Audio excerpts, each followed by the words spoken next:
এই যে রংপুরে দেখলেন না, স্বামী কাজ থেকে ফিরে এসেছে, বিবিকে সারপ্রাইজ দেবে যে আজকে আমার বিবির আমার কাজ শেষ, আমি আজকে অতি দ্রুত বাসায় ফিরবো, আমি আমার বউকে চমকে দেব। সারপ্রাইজ দেওয়ার জন্য, বিবিকে অবাক করে দেওয়ার জন্য কিছু গিফট, কিছু ভালোবাসা নিয়ে স্বামী বাড়িতে এসে দেখে বিবি পরকীয়া করতেছে আরেকটা পুরুষের সাথে। সুবহানাল্লাহ কোন, একটু জোরে কোন নাউজুবিল্লাহ। এই সমাজের ঘরে ঘরে পরকীয়া প্রেম। আমার সোনার দেশটা খাইছে রে পরকীয়া প্রেমে। 2 বাচ্চার মা, 4 বাচ্চার মা সন্তানের মুখের দিকে তাকাচ্ছে না, আর একটা পুরুষের হাত ধরে পালিয়ে যাচ্ছে। কতটা নির্লজ্জ বেহায়া হয়ে গেলে একটা নারী স্বামী আছে আর একটা পুরুষকে বাড়িতে নিয়ে আসে। এরা হলো নির্লজ্জ বেহায়া, কথা বলে ঠিক কিনা? এরা পুরো সমাজটাকে ধ্বংস করে দিচ্ছে। একটা স্বামী বুক ভরা আশা নিয়ে, ভালোবাসা নিয়ে গিফট নিয়ে আসতেছে, আজকে বিবিকে সারপ্রাইজ দেব, আর বাড়িতে এসে দেখে বিবি আরেকটা ছেলের সাথে। কি সারপ্রাইজ পাইলো জীবন, কথা বলেন।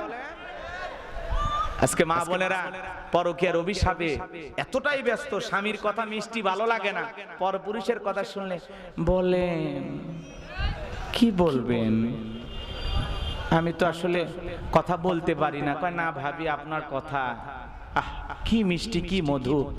হ্যাঁ, আর স্বামীর সামনে তখন যাও তো, এদিকে যাও তো, কি বান হয়ে গেল, কথা কয়। দোকানত যাও, এটা যাও, ওটা যাও, এ করো ও করো, ব্যবসা বাণিজ্য সব করো, আরামায়েশ বাড়িতে এসে আর একজনের সাথে লাইন মারতেছে, কথা কয় না। কে স্বামীর সামনে মিষ্টি শুরু বের হয় না, যে অমুকের বাবা এদিকে আসো বসো, মিষ্টি সুর বের হয় না। আর পর পুরুষ দেখলে ভাই কেমন আছেন, বেড়াইতে আসেন না, এই বোনটার কথা কি আপনার একটু মনে হয় না? কি সুর, মায়াবী সুর, কথা কয় না, কথা কয় না। আর স্বামীর বেলায় এই সরে যাও তো, জালিয়া মারলো, তোমার মতো স্বামী পায়া জীবনটা জাহান্নাম হয়ে গেছে, কপাল খারাপ যে তোর মতো একটা স্বামী পাইছি। শাড়ি দেন, গহনা দেন, লক্ষ টাকা দেন, ভালোবাসা পাবেন না, কারণ নারী মানুষের মন পাওয়া খুব কঠিন, কথা কয় ঠিক।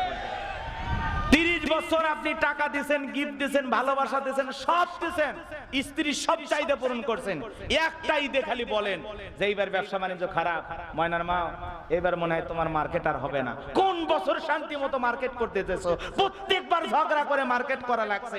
আমার ছোট বোনের বিয়ে হয়নি, কি সুখ, মুখ দিয়ে যা বলে ওর স্বামী তাই আশা পূরণ করে, আমার পুরা কপাল তোর সাথে বিয়ে হয়েছে।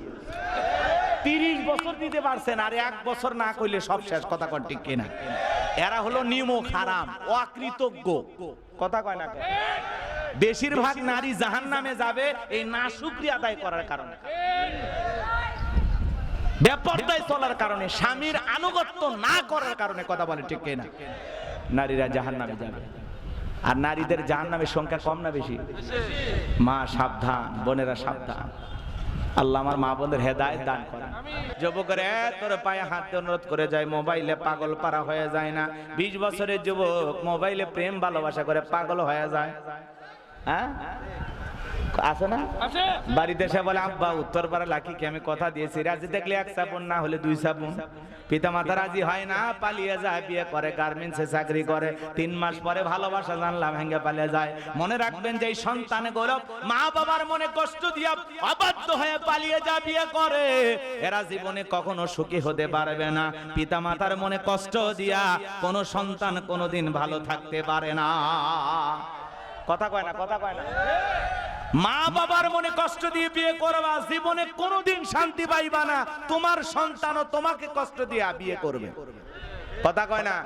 মা বাবার দোয়া আছে যেখানে বরকত আছে, মুরব্বীদের দোয়া আছে যেখানে বরকত আছে। মা বাবার দোয়া নেই, মুরব্বীদের দোয়া নেই, একা একা মাতবাড়ি করিস না। জীবনে প্রেম করে ভালোবেসে বিয়ে করে কোনো মানুষ সুখী হতে পারেনি, কথা বলেন না কেন? হ্যাঁ, সাবধান হয়ে যা, আল্লাহ আমাদের হেদায়েত দান করেন। আমি আমার বিবাহের ব্যাপারে পিতামাতার সিদ্ধান্তকে কি করব? মেনে নেব। তারা যেভাবে বলবে আমি সেই ব্যাপারে সেভাবেই চলার চেষ্টা করব। আমি একা একা কেন সিদ্ধান্ত নেব? আমি কি বুঝি দুনিয়া?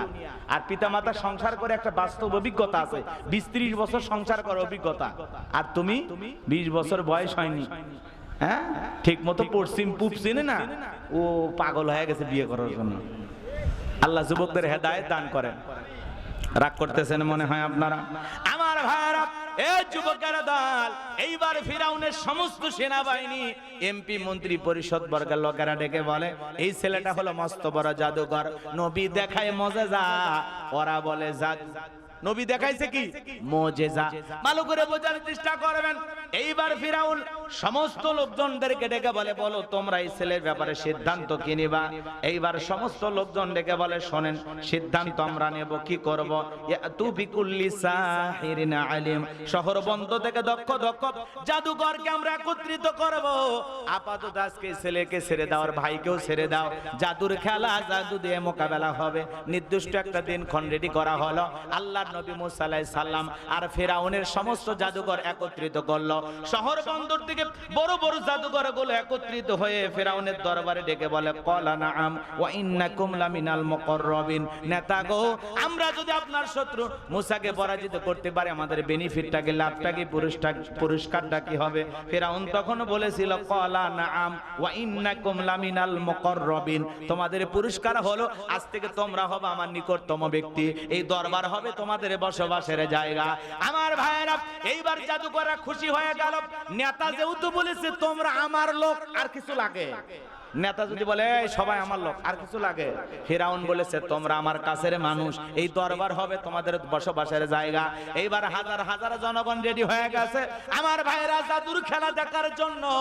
এইবার সমস্ত জাদুকর ডেকে বলে, নবী মুসা, জাদুর বানাকে কে নিক্ষেপ করবে, আমরা না তুমি? মুসা আলাইহিস সালাম ডেকে বলে, না, ওস্তাদের মাস শেষ রাতে তোমরা কে জাদুর বান নিক্ষেপ করো। এইবার ফিরাউনের সমস্ত জাদুকরেরা জাদুর তন্ত্র মন্ত্র নিক্ষেপ করতে লাগলো। বাঘ বানালো, ভাল্লুক বানালো, রশি বানালো, আগুন বানাইলো, এমন এমন ভাবে জাদু নিক্ষেপ করতে করতে বাজান সেদিন তারা 1 নয় 2 নয় 80,000 জাদুর বান নিক্ষেপ করেছিল।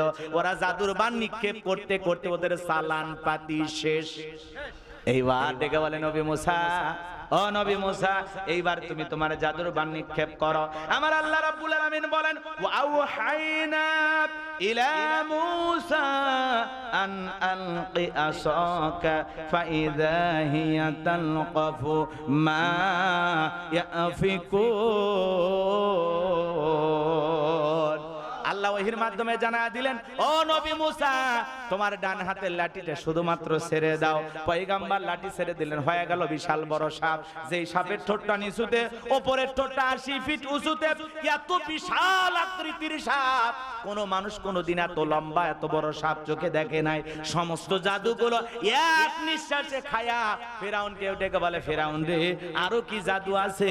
এই দৃশ্য দেখার পরে ফিরাউন পিছনের রাস্তা দিয়ে গরম হাওয়া বের হয়ে গেল।